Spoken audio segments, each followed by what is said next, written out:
Hello friends, class 10 math exercise 4.1 question number 2 का second part.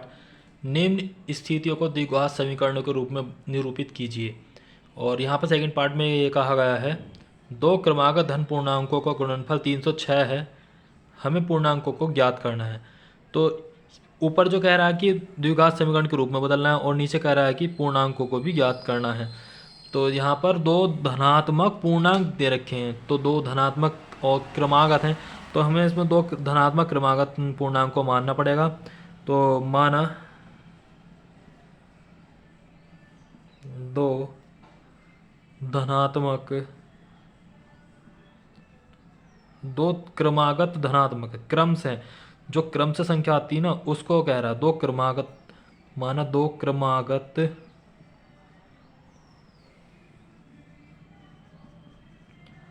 धनात्मक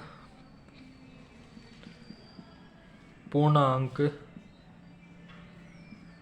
x तथा x plus 1 है। देखो क्वेश्चन में जैसा कहा था हमने उसी तरीके से क्वेश्चन को कर रहे हैं। दो क्रमागत धन पूर्णांक की बात कही थी, तो हमने इसमें दो क्रमागत धन पूर्णांक मांग लिए x तथा x प्लस 1। एक को x मान लिया और एक को x प्लस 1, क्योंकि क्रमागत है तो x के बाद x प्लस 1 ही आता है, क्रम से जो आ रही है संख्या उसको ही मानना। और उनका गुणनफल दे रखा है 360। तो यहाँ पर हम हेडिंग डाल देंगे प्रश्नानुसार। प्रश्नानुसार तो कहा गुणनफल 306 है, दो क्रमागत धन पूर्णांकों का गुणनफल 306 है। तो x और x प्लस 1 का जो गुणनफल बोला है उसने 306 बोला है। गुणनफल बोला है इसलिए गुणा का निशान लगा दिया। एक्स स्क्वायर प्लस एक्स की गुणा इससे करिए एक्स स्क्वायर आ गया, एक्स की गुणा 1 से करिए एक्स आ गया, और इक्वल टू आ जाएगा 306। इस 306 को इधर ले आएंगे हम, लेफ्ट साइड में लेकर आने पर ये माइनस का हो जाएगा इक्वल टू 0। तो हमें पूर्णांकों को ज्ञात करना है, तो इसलिए इसके हमें क्या करने पड़ेंगे, गुणनखंड करने पड़ेंगे। तो यहाँ x square plus x minus 306 है, तो हमें दो ऐसे नंबर देखने हैं जिन्हें माइनस करने के बाद आ जाए 1 और उनकी गुणा करने के बाद आ जाए 306।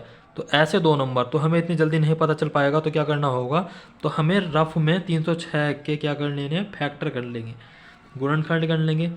तो ये आ गया हमारा 2 से 2 सत्ते 14 और 2 छंग 12, 2 तिया 6, 2 अट्ठे 16, 2 कम 2 9 18, ये 19 आ गया। तो अब 19 तो किसी से जाएगा नहीं।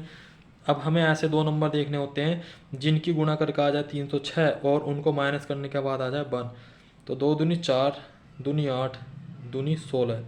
और यहाँ पर तो कुछ ऐसा कॉम्बिनेशन नहीं बनना, इसमें हो सकता है कि हमने गुणनखंड में कुछ गलती कर दी हो। तो 2 सत्ते 14, 2 छंग 12, 2 तिया 6, 2 अट्ठे 16 और 2 कम 2 9 18 19। यहाँ पर तुम्हारी कोई मिस्टेक नहीं है, हमारी यहाँ पर मिस्टेक है 2 तिया 6 आता। तो इसको मैं दोबारा से करके बता देता हूँ।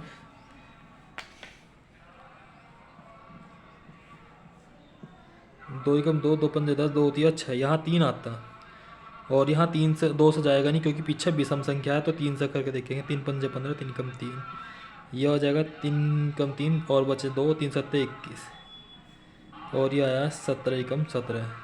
तो यहाँ पर देखेंगे 2 तिया 6, 6 तिया 18, 18 में से 17 गया तो हमारा 1 बचेगा, और इन दोनों की 18 की और 17 की गुणा करेंगे तो हमारा 306 भी आ जाएगा। तो ऐसे दो नंबर मिले हमें 18 और 17।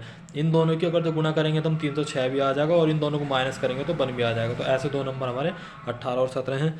तो हम इसका यूज कर लेंगे 18 और 17 का। तो ये आ जाएगा हमारा X square 18 minus 17 X minus 306 is equal to 0। तो X square 18x minus 17x is equal to 360 is equal to 0। तो यहाँ से हमारा कॉमन जो निकलेगा वो कॉमन निकाल देंगे इन दोनों में से। तो x कॉमन निकल रहा है यहाँ, तो ये बचेगा x प्लस 18। यहाँ से 17 कॉमन निकला तो ये आ जाएगा x प्लस, और 17 से ये कटेगा 18 बार इक्वल टू 0। अब ये x प्लस 18 दोनों में कॉमन है, x प्लस 18 हमने कॉमन उठा लिया। यहाँ बचेगा x minus 17 is equal to 0। एक बार इसके साथ में ले लेंगे इसको, x इक्वल टू माइनस 18, और दूसरा वाला दे रखा था तथा x माइनस 17 दे रखा, 17 इज इक्वल टू 0। तो x की वैल्यू आई 17। तो ये तो वैल्यू आई माइनस की और ये वैल्यू आई हमारी प्लस की, एक माइनस की वैल्यू आ रही है, एक प्लस की बोल रखी है। जबकि क्वेश्चन में हमसे कहा था दो क्रमांक धनात्मक पूर्णांकों का, तो धनात्मक का पूछा है ना कि ऋणात्मक का। तो यहाँ पर हम 17 का यूज करने वाले हैं। तो यहाँ पर लिखेंगे अतः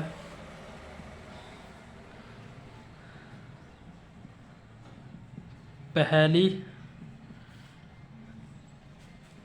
धनात्मक पूर्णांक संख्या बराबर 17 तथा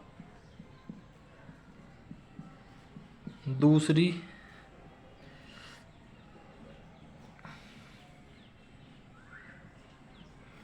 धनात्मक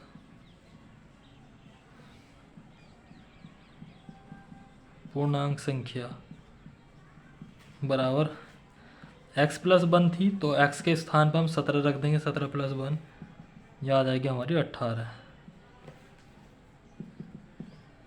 तो एक संख्या आ गई हमारी 17 और दूसरी आ गई हमारी 18। तो इस क्वेश्चन को इस तरीके से करना था। इसमें कोई प्रॉब्लम होगी तो आप कमेंट करके मुझसे पूछ सकते हो। वैसे क्वेश्चन बहुत ईजी है। नेक्स्ट क्वेश्चन देखेंगे।